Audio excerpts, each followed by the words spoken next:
What's up, Tappin' fam? We're back with another Shot to Clock series where we bring you the insider secrets on the nightlife in your city by sitting down with the key players of the industry itself. Today, we have the privilege of sitting down with one of Cleveland's favorite sports personalities, known for her charismatic humor and her witty questions. You can catch her down on the field or out on the court interviewing some of Cleveland's top athletes. Ladies and gentlemen, founder of Love Doesn't Shove and Cruising in Cleveland, Gabriella Kreuz. Wow, what an intro. So smooth. From one to another. Excellent. It's been rehearsed, so I appreciate you. I had some time to get to know you.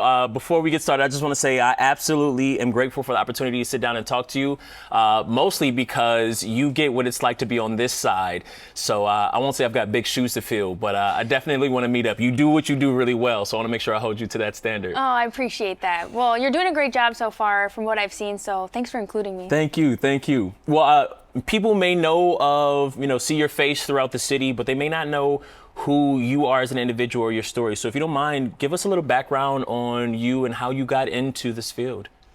Sure. I am kind of a mixed bag. Okay. You probably like this, just multi-interest type deal. And I mainly got into sports because I was a last minute Lucy. I didn't know what I wanted to do when I graduated.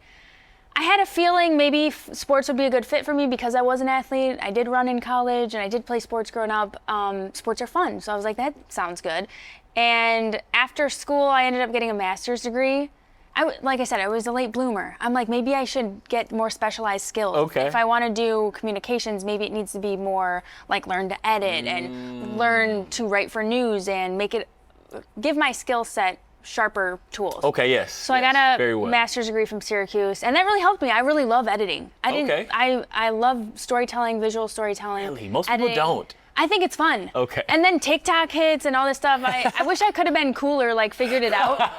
But I really enjoy reels on Instagram, creating. Yeah. I've seen. Yeah, so I just kind of backdoored it into the sports scene by auditioning for the Cleveland, it was the Indians at the time, their host position. They had an audition. So, I showed up and I got the gig. And then from there, that sort of started a network for me that unfolded. Yeah. I got to work with, at the time it was called Fox Sports Ohio, and now it's FanDuel Sports Network.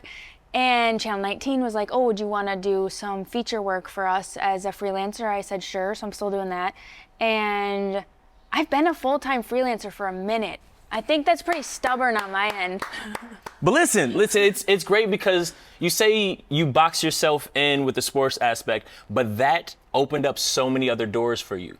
So I won't say you're not selling yourself short. As a freelancer, it's great because you have all these options and you're still, weighing the market a little bit. Right. Don't listen. This is the prime time to figure out what you want. I attached some shame to it because I did try to do news. Okay. And I lasted 2 months. I was like, I don't mean to laugh. I don't know how y'all get up at 2 a.m. to tell people that the traffic cones moved, but I'm not that person. And to be like, why is everyone talking what really happened? Right. I'm like, I don't do it. That's you don't not want to my fit thing. in that. Okay. I'm a little more loosey. I was That's I don't fair. know if this is for me, guys. I'm a little weirder, just point blank. It feels stiff, and in a way, it felt like there's this complex I have where I'm like, have I justified a master's degree? Because I ended up not really doing this traditional news where you climb the ladder and you start at a station and then you become an anchor, and then I deviated right off the rip, and then so it was kind of risky. I feel that it's worked out for me because I've gotten to nurture a number of my interests and genuinely do things that I'm passionate about. I wouldn't say I'm making the big bucks.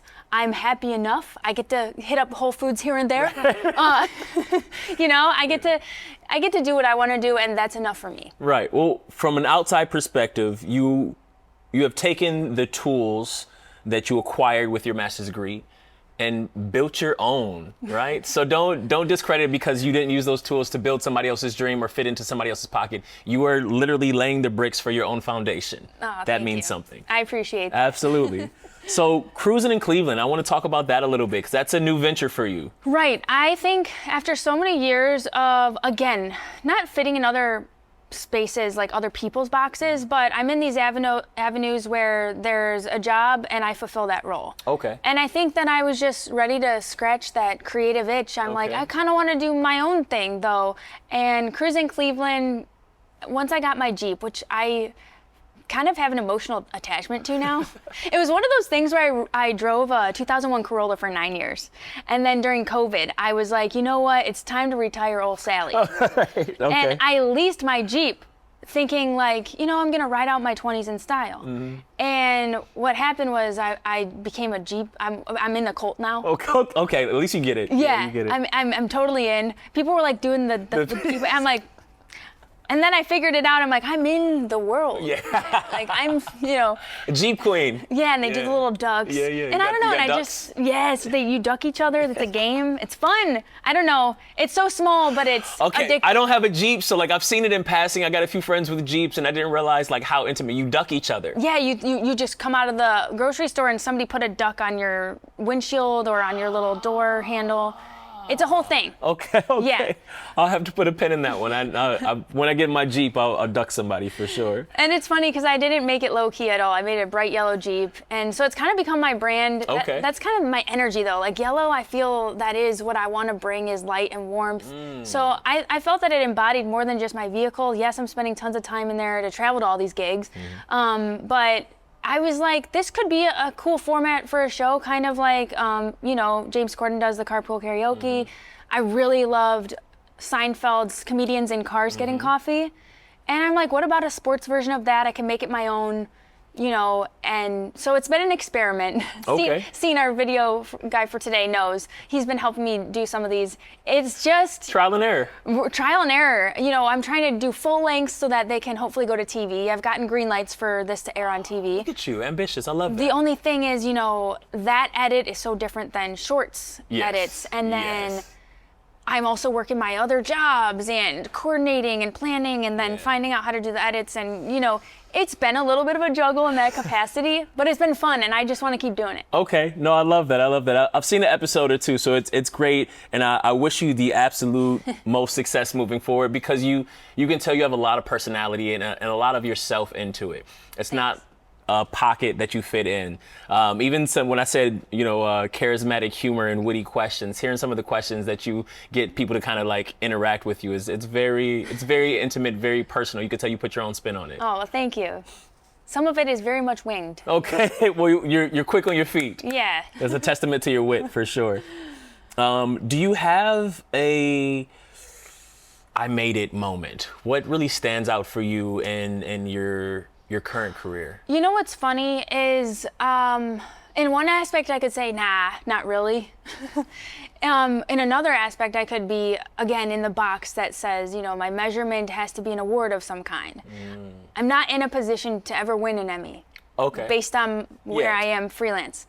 Unless we find the funding to get Cruising Cleveland. There's actually a roundabout way to do it, and it would be expensive because I think Emmys, like to even submit or get a table or something, it's expensive. I don't know everything, but I know that there's Emmys, and that's a measurement. Okay. And the news people, they get the Emmys. Right. But I'm not in news, and I don't work like full time at a station. So how do you get your niche into? So I was like, maybe like if I got one, that would mean I made it. Okay. I think the reality is, I feel that I've made it probably.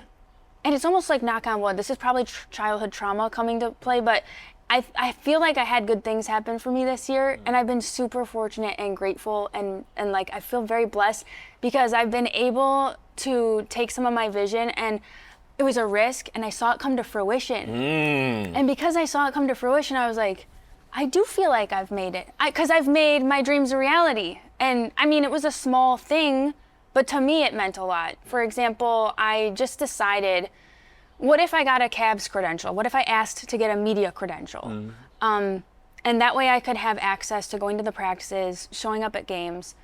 And then if I've proved myself, maybe I'll be able to ask questions. And there's a hierarchy there. That's what I've learned. People who've been on the beat forever. Okay. They're going to let you ask that question first and da-da-da-da. So I was low on the totem pole, but nonetheless, I was there. And then I had this idea, maybe that just being there and building relationships, I would have a chance to make some of my own original feature content that wove in Cruisin' Cleveland. And then I thought, maybe if I make good enough content, I'd be able to pitch it to the Cavs. And if they liked it, maybe they would collaborate with me on Instagram. And literally, I went through all of those hoops, and to my absolute shock, they did like some of the stuff, and they did collaborate on some of the things. And I was over there like, what? I don't know. It's not that I didn't believe in myself, because obviously I was showing up and it was super uncomfortable. You know, I'm showing up as a lone wolf. Everybody's got their people from their station. Yeah. They were so welcoming to me. And I'm grateful for that. But just the fact that I had sort of an idea and then was able to make it happen by a big thanks to all the people involved and giving me a chance. But to me, I was like, dang, that's cool. That's cool enough for me. So from what I've gathered is you have made it time and time again, and you should celebrate that. Honestly, so that's a huge win. I didn't even know that about you. But so see, even here in the process of you getting those credentials and putting yourself out there, you show up, which is more than most people can say. And not only that, you show up with personality, consistency, and quality. That's a celebration. I appreciate that. Listen, it's hard to press pause and ever give yourself that, because you tend to think as a creative, sometimes creatives, we think we're only as good as our last thing that we did. Say that. And it's like, no, if you continue to show up, like, I think, and it's cliche when they say it's the journey, but it truly is. It's all those moments you thought, will this even go anywhere? It's about just lean into the moment, enjoy yourself, try to add value and uplift others around you, and just good things happen. And I enjoy that process. I genuinely do enjoy the journey. And so, like, it's hard to be like, you know, I made it. It's got to be over here, even though there's that intrusive part of your brain, because there's always another thing to do. But to press pause and just be grateful for what has been done or you've been able to create, especially with other people and like your team involved, it's really cool. I couldn't have said it better myself. So I appreciate you sharing that wisdom. I think I also needed to hear that. All creatives do. Yeah. And the other thing is, it is a team effort. You know, it is. Because there's just people involved who give you a chance or make themselves available. Scene makes himself available to shoot. Huge shout out to Scene. Yeah. Scene definitely, he helps a lot of creatives in the city. We wouldn't be who we are today here at Tap In if it wasn't for cinematics. Yep. Okay, so I don't want to brush over it. I do want to tap into Love Doesn't Shove a little bit. Tell me how that journey came about, if you don't mind. Sure. Love Doesn't Shove really kind of came about so organically. I didn't even set out to do it. Mm-hmm. It just came to me in a way based on my own personal experiences of violence, honestly. Mm-hmm. And what it transformed into is I got so much help through the process of going through this tumultuous relationship after the fact, that all the people who were involved and the Domestic Violence and Child Advocacy Center, which is now named the Journey Center for Safety and Healing, all the people I had helping me during a really tough time not only educated me, and assured me that, you know, a lot of this wasn't my fault, and I'm not stupid for staying.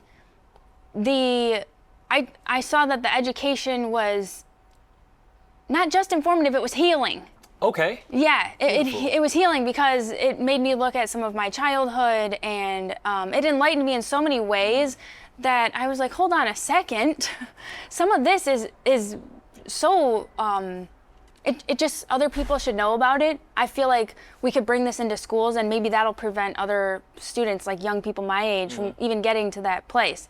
And then in some of my studies, you know, I switched my minor to sociology. I was taking family violence, gender studies, all kinds of things. I got certified through the DVCAC in domestic violence classes and things. I wanted to learn more. Right. And through that process, I realized truly our greatest prevention of violence, especially in schools among young people, comes from education.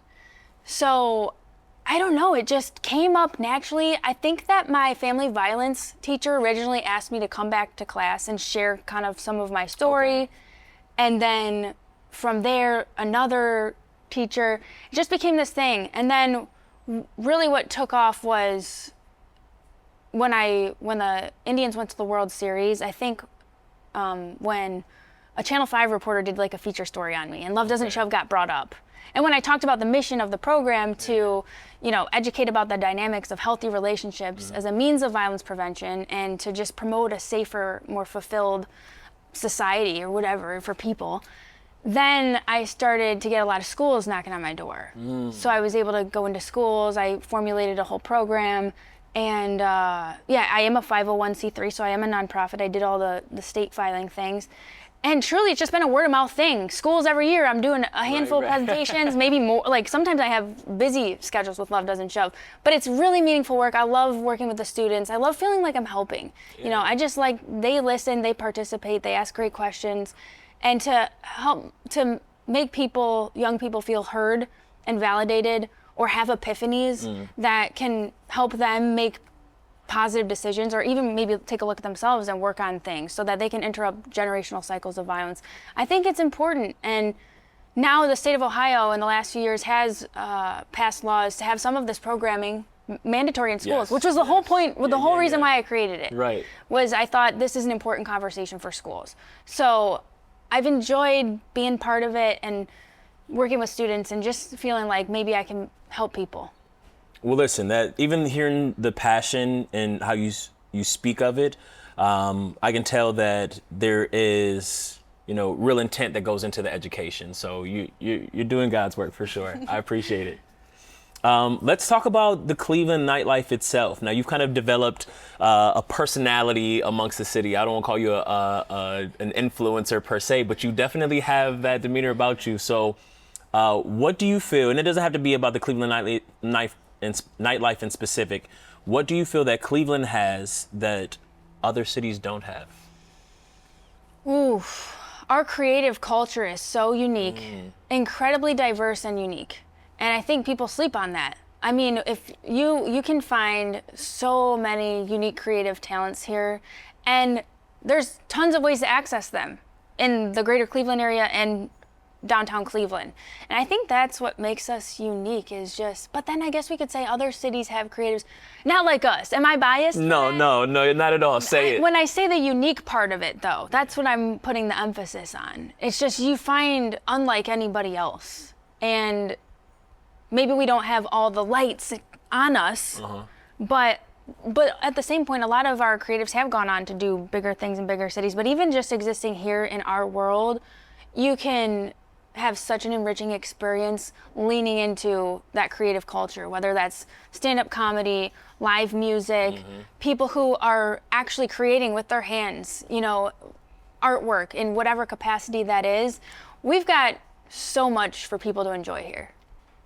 I think that's it. I couldn't agree more. That was very well said. I appreciate it, especially from a creative standpoint. Yes. What is one thing you feel is missing from Cleveland? Whether it be from the nightlife or from the people?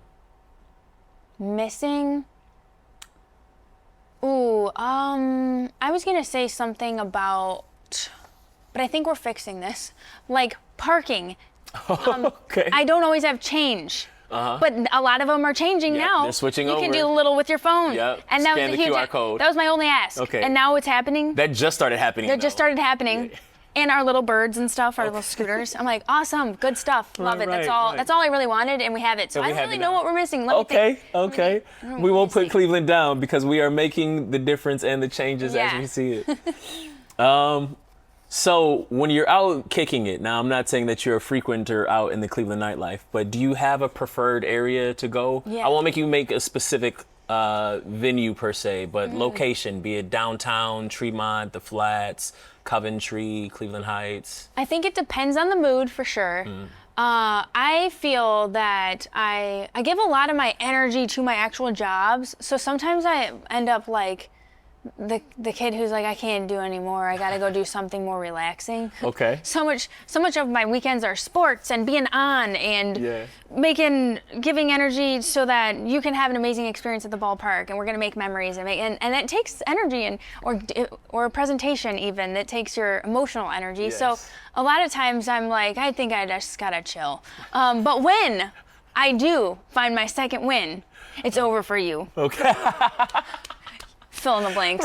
Right. Gabby's outside. Because, and my friends know this. This is like how it was in college too. I'd always be the one there grabbing my arm, like, come on, you never want to, and like after a track meet. I'm like, no, I'm tired. Like, but then if I make the decision, we're having a good time. And so I actually love dancing. I do love going to dance with my friends. I'm not even into country music, and I know you said you don't have to name drop anybody, but I do remember we've gone to the farm a couple times. Okay. And it's not like, I don't know. I just had such a blast. I was just ready to dance. And It's a good venue, especially down there in the flats on the water. the flats, the water, the food scene. They've got the glamper upstairs, the rooftop scene. Yes. Yeah. Those are just really nice. I've been to Forward a couple of times. Most of the time when my DJ friends are there, I'm like, it's past my bedtime. But trying to think what else. I like to hit up West 25th, different things around there. Okay, yes. They say West 25th is the new downtown. That Ohio City now is the new downtown. Most people are going there to that strip than they are frequenting downtown like they used to. It's another diverse area, and you're right across the bridge to get back to downtown or back to the ballpark. So, yeah, I would say that's kind of where I go to. Okay. You got a go-to place for food in the city? I bop around. I love noodles. I'm really into Thai cravings right now, but I've hit every noodle spot probably. I got to give a shout out to LJ Shanghai. I'm not familiar. Downtown. Oh, she, first of all, is incredible. Her story, and she's amazing.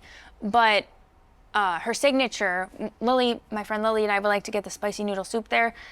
It's the, soup dumplings. Soup dumplings. Yeah.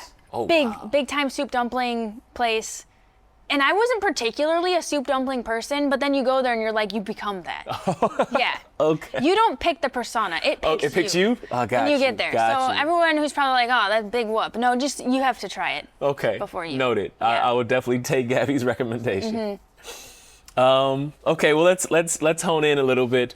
Where do you see yourself as a creative in the next 5 years?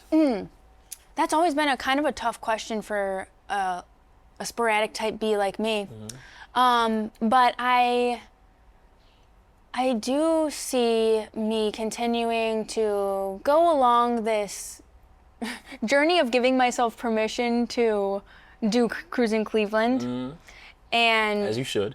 And I think maybe I'm going to lean in. Who knows? I was a little nervous getting this credential with the Cavs, but maybe, I don't know, maybe I could do that with the Browns and see if something can come to fruition there.